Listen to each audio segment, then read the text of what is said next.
네, 봉독한 느헤미야 2장 1절부터 10절의 본문으로 느헤미야 이야기 그 네 번째 하나님이 움직이실 때까지라는 제목의 하나님 말씀을 증거합니다.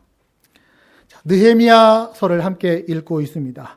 고국의 참담한 현실 앞에서 그 조국의 상황을 보며 느헤미야는 안타까워했습니다. 그러니까 자기 자신이 할 수 있는 일이 무엇인가를 찾아서 그 무너진 예루살렘 성벽을 재건하는 일에 자신이 자기의 생애를 드리겠다, 헌신하겠다고 다짐하며 하나님 앞에 기도를 시작합니다. 하나님, 나로 형통해서 이 사람 앞에서 은혜를 입게 하옵소서.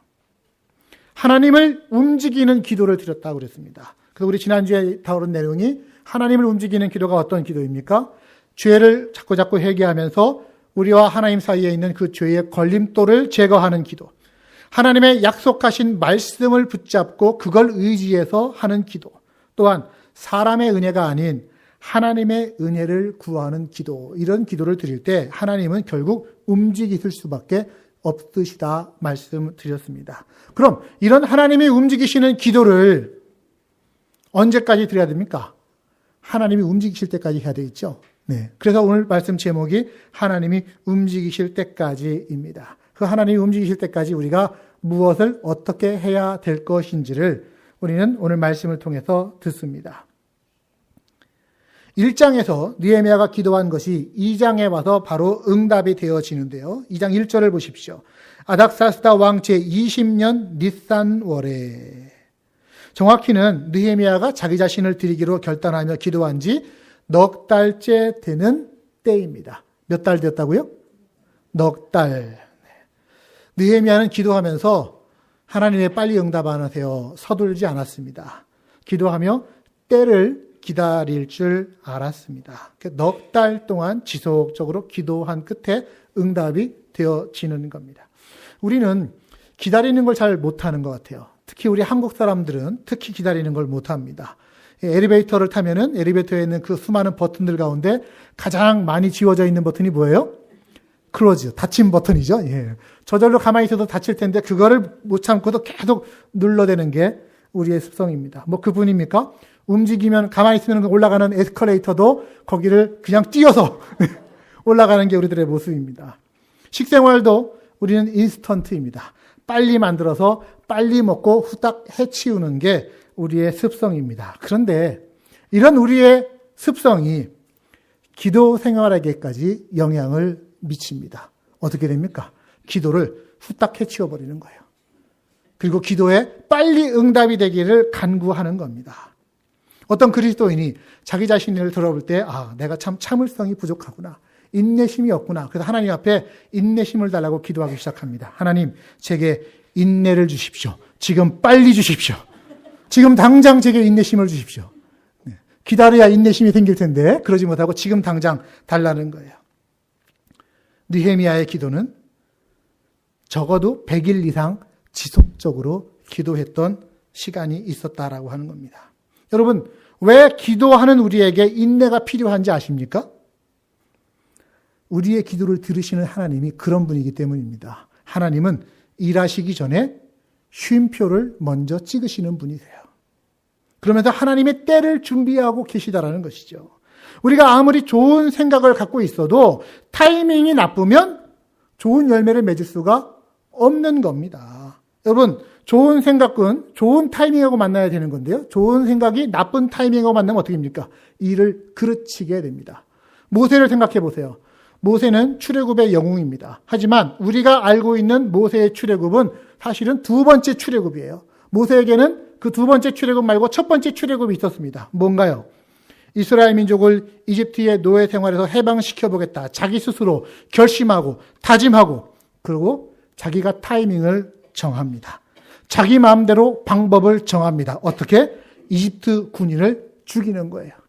아니, 한 번에 한 사람씩 죽여가지고 그 일을 어떻게 다 하려고 이렇게 일을 벌입니까? 그래서 하나님께서 모세를 그대로 두면 안 되겠다 싶어가지고 모세를 거기서 끄집어내서 특별 훈련장으로 보내시는 거죠. 어디입니까?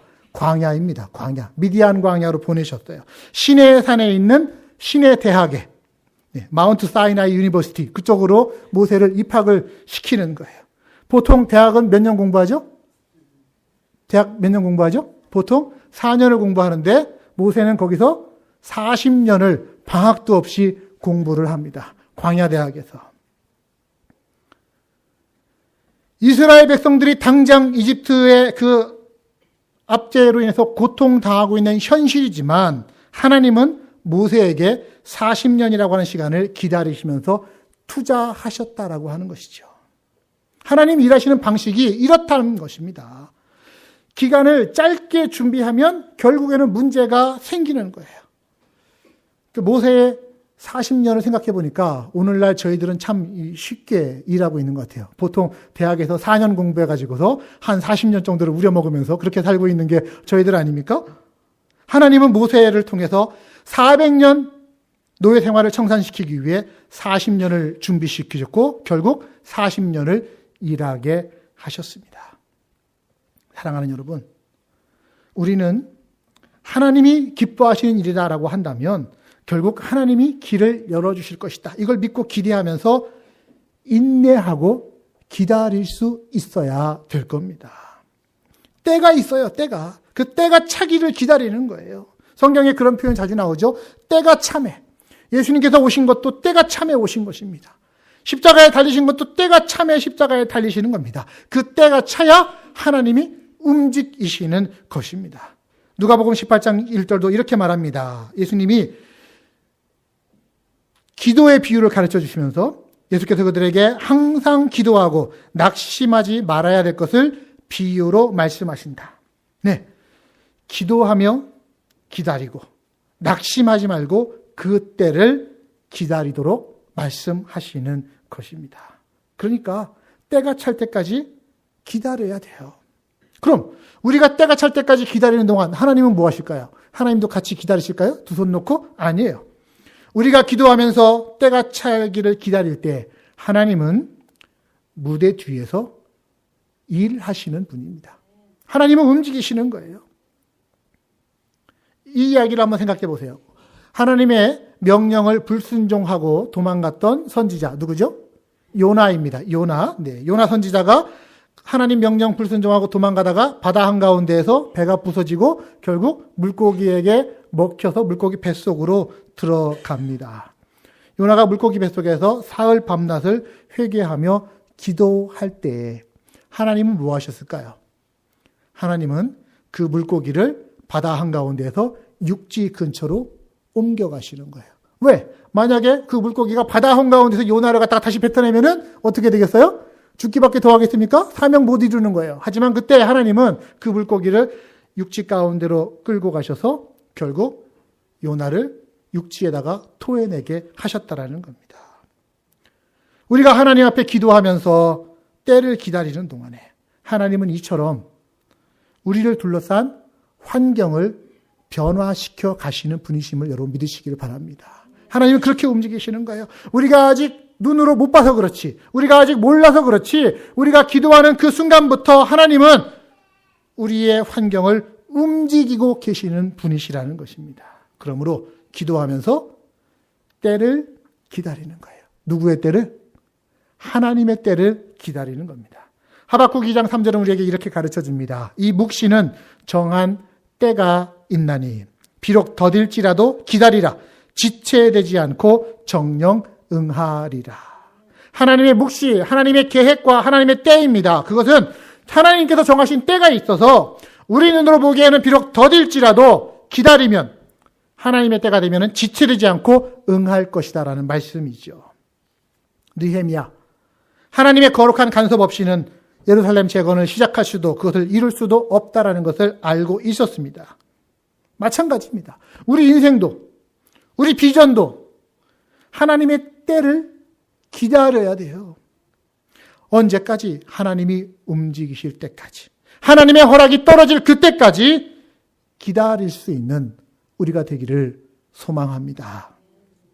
지속적으로 기도하며 기다리면 하나님이 길을 열어주시는 것입니다. 우리 한번 같이 할까요? 지속적으로 기도하며 기다리면 하나님이 결국 길을 열어주신다. 아멘. 하나님이 결국 그렇게 길을 열어주십니다. 자, 느헤미야를 보세요. 그렇게 기도하면서 기다린 지 넉 달, 비교적 응답이 빨리 왔어요. 넉 달이면.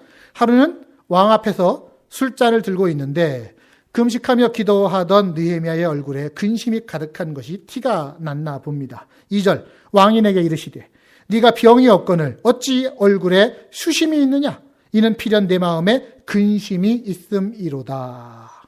여러분, 왕 앞에서 술잔을 따르는 관리가 얼굴을 오만상을 팍 찌푸리면서 그냥 하기 싫은 표정으로 갖고 술잔을 따른다고 보세요. 왕이 그 술잔을 갖다가 얼굴에다가 집어 던져버리지 않겠습니까? 기분 나쁘지요. 다른 신하 같으면 당장에 모가지가 날아갔을지도 모릅니다. 하지만 왕은 느헤미야에게 친절하게 묻습니다. 왜 그런지 아십니까? 느헤미야가 평소에 얼굴에 수심 없이 근심 없이 늘 기쁜 마음으로 왕을 서브했기 때문입니다. 평소에 잘했기 때문이에요. 자, 느헤미야가 왕에게 자신의 근심거리이자 기도 제목을 말합니다. 자신들의 조상들의 묘가 있는 예루살렘 성이 지금 이렇게 황폐해졌다는 소리를 내가 들었는데 이것이 내 마음에 못내 사무칩니다. 마음이 너무너무 아픕니다. 그런데요, 이 말이 왕한테 얼마나 위험한 말인지 우리는 좀 알아야 될 필요가 있습니다. 이 성벽 재건에 대한 배경을 좀 이해해야 되는데요. 느헤미야가 결국 왕의 허락을 받고 가는데 그 허락에 앞서서 한 14년 전에 이미 예루살렘에 먼저 돌아갔던 사람들이 있었어요. 학사 에스라를 중심으로 한 2차 포로 귀환자들이었습니다. 그들은 가서 영적 각성과 개혁의 일환으로 예루살렘 성전을 새롭게 짓고 예루살렘 성벽을 재건하는 공사를 벌이는 거였어요. 그런데 그 도중에 이스라엘 백성들이 잘 되는 것을 그 꼴을 보지 못하는 그 주변의 이웃들, 이방 민족들, 그들이 페르시아 왕에게 이스라엘을 모함하는 상소를 올립니다. 왕이시여, 지금 이스라엘 민족이 성벽을 건축하면서 왕이 쳐들어오는 것을 막으려고 합니다. 왕을 배반하고 지금 독립하려고 하는 움직임이 있습니다. 그 말에 솔깃해가지고 페르시아 왕은 예루살렘 성벽 공사를 중지시켜버린 적이 있었습니다. 그때 그걸 중지시킨 왕이 누굴까요? 바로 지금 이 왕, 아닥사스다 왕이에요. 아니, 그 일을 중지시켰던 왕에게 14년이 지나서 지금 자기가 다시 그걸 또 하겠다라고 얘기하고 있는 거예요. 보통 왕이라면 어떻게 할까요? 아니, 야, 너 내가 그거 중지시켰던 거 몰라? 나한테 다시 그걸 하라고 한단 말이야? 왕으로서의 가오가 있지. 네가 나를 무시해도 이러면서 그냥 또 뭐가지 날아갔을지 모릅니다.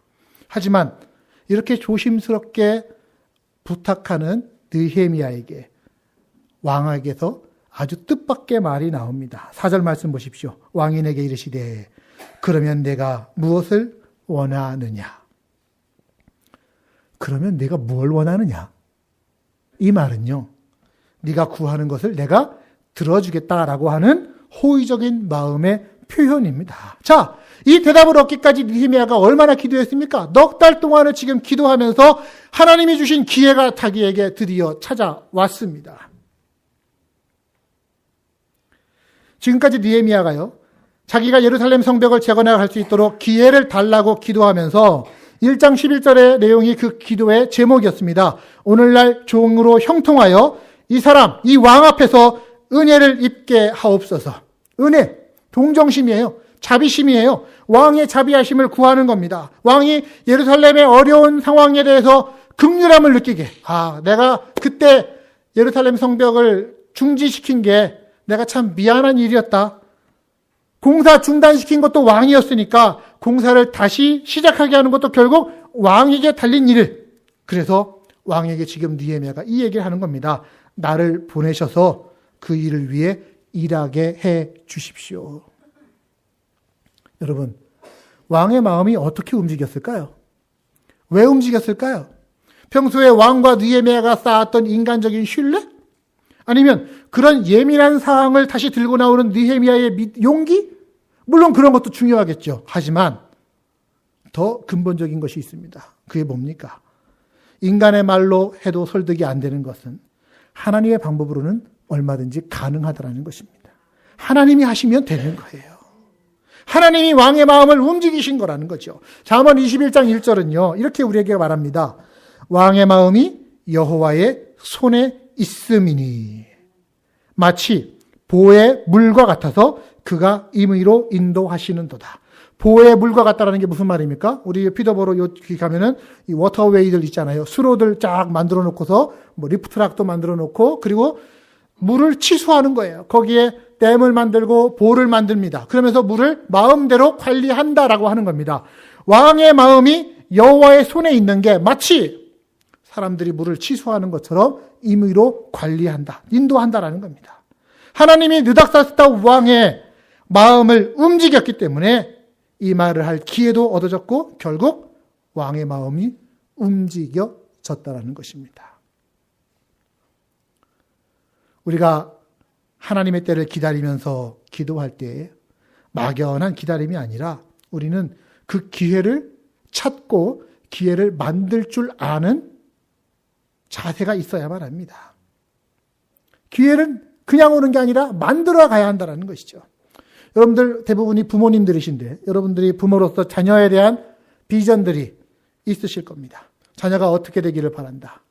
자, 여러분 자녀가 성공하기를 우선적으로 바라십니까? 아니면 자녀가 성숙한 인격 갖기를 우선적으로 바라십니까? 네, 대부분 성숙한 인격 갖기를 바라신다고 제가 믿고 있습니다. 네. 자, 그러면 하나님, 내 자녀가 성숙한 인격의 사람이 되게 해주세요. 그냥 이렇게 기도하는 것보다 조금 더 구체적으로 기도하려면 어떻게 기도해야 됩니까? 하나님, 제가 자녀의 삶에 성숙한 인격을 심어줄 수 있는 기회를 주십시오. 이렇게 기도하는 게 더 옳은 방법이에요. 믿지 않는 가족이나 친구를 향한 전도의 마음을 품었습니다. 어떻게 기도해야 됩니까? 하나님, 그를 구원시켜 주세요. 막연히 기도하는 것보다 더 좋은 방법, 하나님 그에게 예수님에 대해서 얘기할 수 있는 기회를 만들어 주세요. 우린 기도할 때 하나님 앞에 기회를 달라고 기도할 수 있어야 합니다. 느헤미야는 그 기회를 위해 기도했고 기회가 왔을 때 놓치지를 않았던 것이죠. 준비와 기도가 구체적일수록 응답도 구체적으로 온다는 거 여러분 아시잖아요. 성숙한 사람은 하나님이 내게 주시는 기회를 분별할 줄 압니다. 그리고 그 기회를 놓치지를 않습니다.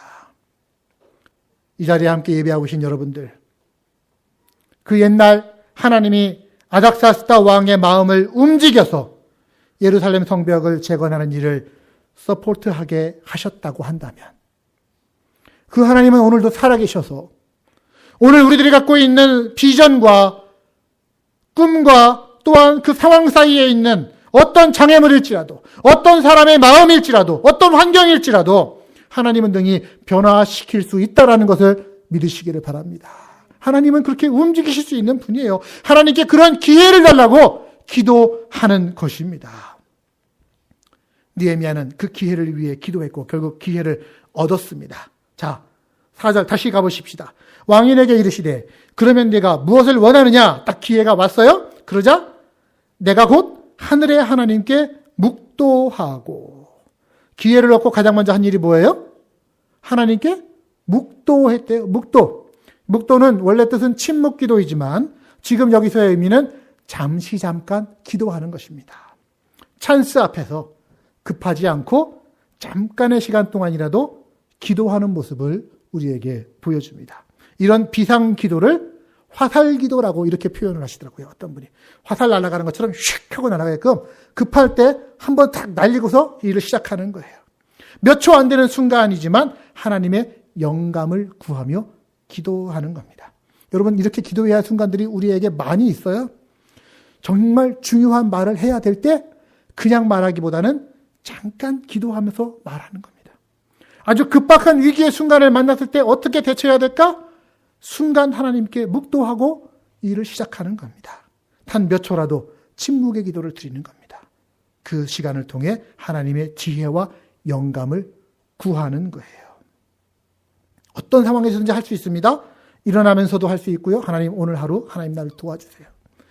여러분 비즈니스 많이 하시죠? 장사하시면서도 마찬가지입니다. 사람과 대화할 때도 마찬가지입니다. 길을 걸어갈 때도 마찬가지고 어떤 기회를 만나도 혹은 어떤 위기를 만나도 순간 기도하면서 반응하는 것입니다. 그런데요, 이렇게 순간 기도하려면 평소에 기도를 잘해야 돼요. 평소에 기도하던 사람이 급박한 순간에도 기도할 수 있게 되는 겁니다. 보세요. 만약에 평소에 기도 안 하던 사람, 기회가 왔어요. 네가 뭘 원하느냐 물을 때 그제서야 잠깐 기다려보세요. 제가 하나님 앞에 기도하고 나와서 답변해 드릴게요. 뭐 이러면은 기회 벌써 지나갔다 하고서는 딱 지나가 버렸을 것 같아요. 순간적으로 기도하는 겁니다. 평소에 기도하다가 하나님 기회 주셨으니 감사합니다. 뭐라고 말해야 될지 제 입술을 주장해 주세요. 느헤미야는 자신이 왕께 준비한 요청을 내놓았고 결국 그 응답을 받습니다. 왕께 얻은 기회, 아니 사실은 하나님께 드렸던 기도의 응답이 주어진 것입니다. 우리가 기도하면서 기다릴 때, 기회가 올 때까지 기다리는 동안 또 우리가 해야 할 일이 있습니다. 그건 뭐냐면 준비하고 계획하는 거예요. 왕이 느헤미야에게 물었습니다. 6절 말씀. 왕이 내게 이르시되 네가 몇 날에 다녀올 길이며 어느 때에 돌아오겠느냐. 언제 돌아올 건데? 내가 보내주면 언제 돌아올 건데? 왕이 나를 보내기를 좋게 여기심으로 내가 기한을 정했다. 느헤미야의 입에서 기다렸다는 듯이 언제까지 돌아오겠습니다 라는 답변이 슉 하고 나왔다라는 거예요. 보통 사람들은 세상과 다른 사람들을 원망하면서 이렇게 말합니다. 왜 나에게 기회를 안 주는지 몰라. 내가 기회만 얻으면 내가 잘할 수 있는데. 그런데 막상 기회가 주어지면 허둥대고 우물쭈물대기 일수입니다. 만약에 왕이 느헤미야에게 너 언제까지 돌아올 건데? 이렇게 물었는데 그때 가봐야 알죠. 제가 주님이 원하시는 대로 가서 머물다가 그때 때가 되면 돌아오겠습니다. 그냥 허락만 해주세요. 뭐 이랬으면은 또 왕의 마음이 바뀌었을 수도 있을 것 같습니다. 그런데 느헤미야는 어떻게 했어요? 이미 자기가 계획해놓은 기한을 정하고 얘기합니다. 얼마 동안 내가 있을 것이고요. 뒤이어서 예루살렘으로 돌아가는 과정에 또 가서의 건축하는 과정의 문제점을 예상하면서 그 모든 준비한 것들을 왕에게 요청을 합니다. 자, 뭘 요청하는지 7절 8절의 말씀에 이렇게 기록합니다. 성벽 재건을 위해서 자기를 총독으로 보내달라. 또 각 지방을 다스리는 총독들에게는 느헤미야의 일행이 돌아가는 것에 대해서 우리가 도망가는 것이 아니고 왕의 허락을 받고 가는 것임을 알리는 조서를 써달라는 겁니다. 안전을 보장받기 위한 것이죠. 그리고 가서 성벽 재건에 쓸 목재를 공급받기 위해서 예루살렘 근처에 있는 왕의 숲, 왕의 살림을 감독하는 사람, 그 사람 이름까지 이미 알아놨어요. 와삽이라고. 그 사람에게 보낼 조서까지도 왕님, 임금님 써주세요. 일을 이루기 위해 사람의 도움이 필요하고 물질의 도움이 필요한데 이것들을 지금 왕에게 아뢰는 겁니다. 목록 쫙 적어갖고서는 아뢰는 거예요. 여러분, 얻을 수 있는 기회 있을 때는 이렇게 물질 탁 적어갖고서 내놓는 게 중요합니다. 얼마나 뻔뻔해요. 하지만 얼마나 치밀합니까? 필요 없는 걸 구하는 게 아니라 꼭 필요한 것을 지금 왕께 아뢰입니다. 그러니까 느헤미야는 넉 달 동안 단지 기도만 한 것이 아니라 예루살렘 성벽 재건에 필요한 모든 사전조사를 이미 끝내놓고 있었던 사람입니다. 우리가 교회에서 어떤 일들을 할 때 일을 계획한다라고 하는 측면에서 두 가지의 극단적인 경향을 피해야 됩니다. 극단적인 경향. 한 가지가 극단은 뭐냐면요. 하나님 일 하는데 무슨 계획이 필요해요. 그냥 하나님 뜻대로 그때그때 하나님께서 열어가시는 대로 닥치는 대로 하면 되는 거지 무슨 계획이 필요해. 한 가지의 극단입니다. 또 다른 극단은 뭡니까? 아주 굉장히 이성적이고 인본주의적인 극단. 우리가 머리를 써갖고 계획하고 치밀하게 준비하면 됐지 기도하는 건 별로 필요 없는 거야. 여러분, 이 두 극단은 피해야 할 극단입니다. 기도하지 않고 자기 마음대로 계획하는 걸로 끝나는 사람. 또 기도는 열심히 하는데 전혀 계획하지 않는 사람. 아니요. 기도하는 사람은 동시에 계획하고 준비하고 일하는 사람입니다. 믿음은 기도 응답을 전제로 그 다음을 준비할 줄 아는 거예요. 하나님께 내가 이걸 기도할 때에 이 기도의 응답이 이루어졌을 때 내가 어떻게 할 것인가를 준비할 줄 아는 사람. 비가 많이 안 와요. 그래서 하나님 앞에 우리 너무 척박하고 가문데 우리 하나님 앞에 비 오기를 기도합시다 하면서 우산 들고 올 줄 아는 사람. 예? 기우제 드리면서 우산 안 들고 오면은 그거 이상한 거잖아요. 믿음이 없는 거잖아요. 만약에 여러분들이 하나님 앞에 쓰임받기 위한 꿈이 있다면, 그리고 그 꿈을 위해서 여러분 기도하고 있다면, 하나님이 기회를 주시고 이루어 주실 때를 생각하면서 그때 하나님 앞에 어떤 모습을 설 건지, 그때 세상 앞에 어떻게 준비된 자세로 설 건지 지금 준비해야 되는 거예요. 그래서 어떤 사람이 이런 말을 합니다. 모든 것이 하나님께 달린 것처럼 기도하고 모든 것이 내게 달린 것처럼 계획하라. 한번 따라해 볼까요? 모든 것이 하나님께 달린 것처럼 기도하고 모든 것이 내게 달린 것처럼 계획하라. 네, 이렇게 두 개, 준비와 기도를 병행해 나아가는 겁니다. 비전이 있으신가요? 혹은 꿈이 있으신가요? 여러분, 비전과 꿈의 차이를 아십니까? 아니, 정확히 비전과 계획-꿈의 차이를 아십니까? 어떤 게 비전이고 어떤 게 계획-꿈입니까? 저희 집의 얘기를 좀 할까요? 저희 집 자녀들의 꿈은 강아지를 기르는 겁니다. 계획-꿈입니다. 네. 근데 저는 그 얘기를 듣고서 강아지를 데리고 와도 도무지 잘 돌볼 자신이 없어요. 그래서 타협을 했습니다. 물고기로. 그래서 이렇게 어항 사다 주고서 물고기로 이걸로 대신하자. 지금도 자녀들은 계획-꿈을 포기하지 않았습니다. 그런데 제가 볼 때 이 자녀들은 물고기도 잘 돌보지 않아요. 밥도 제가 제일 많이 주고요. 어항 앞에 가장 앉아있는 시간이 많은 것이 바로 저입니다. 그걸 참 감상하는 걸 즐겨합니다. 만약에 지금 있는 물고기라도 잘 돌보면 자녀들의 계획-꿈도 언젠가는 이루어질 수도 있을 것지 몰라요. 하지만 지금 있는 물고기를 잘 돌보지 못하면 계획-꿈은 계획-꿈으로 끝날 겁니다. 네, 맞습니다. 이거 통역 잘해야 될 텐데요. 우리의 가지고 있는 비전이 잉태돼서 결실로 맺어지려면요, 계획해야 되고요, 준비해야 되고요, 실행할 수 있는 능력이 있어야 돼요. 준비된 사람이어야 되는 겁니다. 준비되지 않으면 기회가 와도 기회를 놓치게 되는 거고 결국 그 꿈은 계획-꿈으로 끝나고 말 수밖에 없죠. 여러분, 우리 하나님은 준비하시는 하나님이십니다.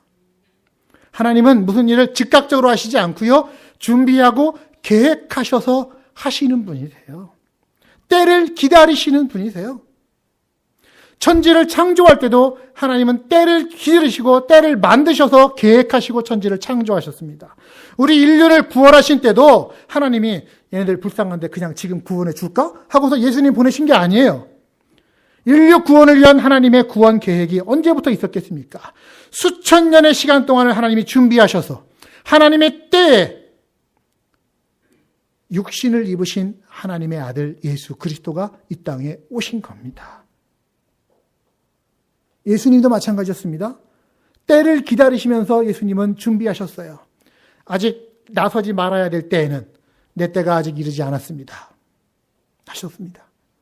또 열심히 일해야 될 때에는 때가 낮으니 나를 보내신 이의 일을 내가 열심히 해야 되리라 하면서 예수님 열심히 일하셨습니다. 그리고 궁극적으로 자신의 사명을 이루기 위한 십자가의 고난이 닥쳤을 때에 아버지여 때가 이르렀사오니 고난의 잔을 마시고 십자가 지시고 결국 우리를 대신해서 죽으셨습니다.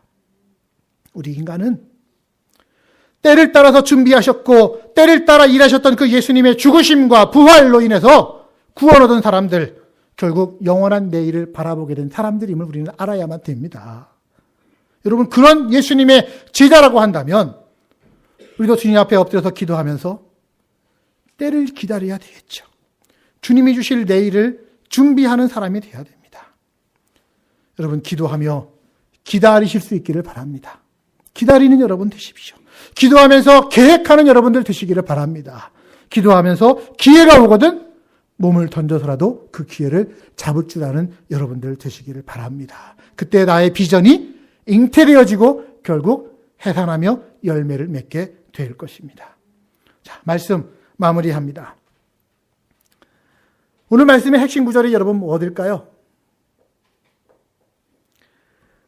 느헤미야가 아무리 치밀하게 준비했다 하더라도요, 결국 그 일이 이루어진 것은 누가 하신 겁니까? 느헤미야가? 아니요. 하나님이 하신 겁니다. 하나님이 하신 줄 여러분 믿으시길 바랍니다. 8절 말씀 보십시오. 내 하나님의 선한 손이 나를 도우심으로, 내 하나님의 선한 손이 나를 도우심으로 왕이 허락했다. 하나님의 선한 손이 나를 도우셨다. 여러분, 하나님의 선한 손이 나를 도우신다는 거 여러분 믿으십니까? 여러분들이 지금까지 오는 동안 무언가를 이루셨다면 그건 여러분들이 잘나서? 여러분들이 치밀하게 계획하고 준비하고 수고해서? 여러분들이 열심히 일했기 때문에? 물론 그런 것도 있겠지만 그러나 근본적인 것 기억하십시오. 하나님의 선한 손이 나를 도우셨다. 마찬가지입니다. 우리가 앞으로 어떤 길을 가든지 믿음 안에서 기도하면서 준비하며 나아갈 때에 하나님의 선한 손이 여전히 여러분들을 붙드실 것을 기대하시길 바랍니다. 하나님의 선한 손이 붙드시는 거예요. 여러분은 하나님이 얼마나 크신 분이라고 여기십니까? 하나님이 얼마나 크신 분입니까? 하나님에 대한 여러분의 믿음의 크기는 얼마나 큽니까? 그 하나님의 크신 선한 손이 여러분을 지금 붙들고 계십니다. 세상이 아무리 크고 강해도 우리 앞에 놓여지는 환경이 아무리 어렵고 딱하다 하더라도 하나님이 원하시면, 하나님이 기뻐하시면 얼마든지 이루어질 수 있습니다. 문제는 내가 하나님께 쓰임받을 도구로 지금 준비되어 있느냐? 이것이 중요한 겁니다. 왕의 마음을 움직일 수 있는 사람, 세상을 두렵게 할 사람으로 내가 준비되어 있는지, 기도와 전략과 실력을 갖추어야만 될 것입니다. 여러분들은 하나님께서 선택하신 분들입니다. 하나님이 여러분들을 불러서 하나님의 백성으로 삼으셨어요. 그럴 때 여러분 한 사람 한 사람을 향한 하나님의 놀라운 계획이 하나님 안에 있다는 걸 여러분 기억하십시오. 내 인생을 향해서 하나님께서 무엇을 하실지 아직 다 명확하게 보이지 않는다 하더라도, 아직 내가 잘 모른다 하더라도 그것을 하나님께서 반드시 잉태하실 것이고 준비하실 것이고 이루실 것을 기대하시기를 바랍니다. 빌립보서 2장 13, 14절은 이렇게 말합니다. 너희 안에서 행하시는 이는 하나님이시니, 내 안에서 움직이시는 분은 하나님이시니 하나님의 기쁘신 뜻을 위해서 나로 하여금 소원을 두고 행하게 하시는 분이시다. 하나님이 내 안에 움직이시면서 하나님의 기뻐하시는 뜻을 내 마음의 욕망으로 삼고 거룩한 비전으로 삼고 그것을 위해서 움직여가게 하십니다. 오늘 우리가 하나님의 선한 뜻을 품고 기도하면서 성실하게 자신을 준비해 간다면 하나님 또한 기가 막힌 타이밍으로 기회를 열으시고 응답해 주실 줄로 저는 믿습니다. 그런 인생 얼마나 멋진 인생입니까? 얼마나 보람 있는 인생입니까? 얼마나 열매 맺는 인생이 될 것입니까? 아무쪼록 이 자리에 모인 여러분들 모두 기도할 때 하나님의 응답을 전제하고 언제든지 움직일 수 있도록 자기 자신을 준비시키고 있기를 바랍니다.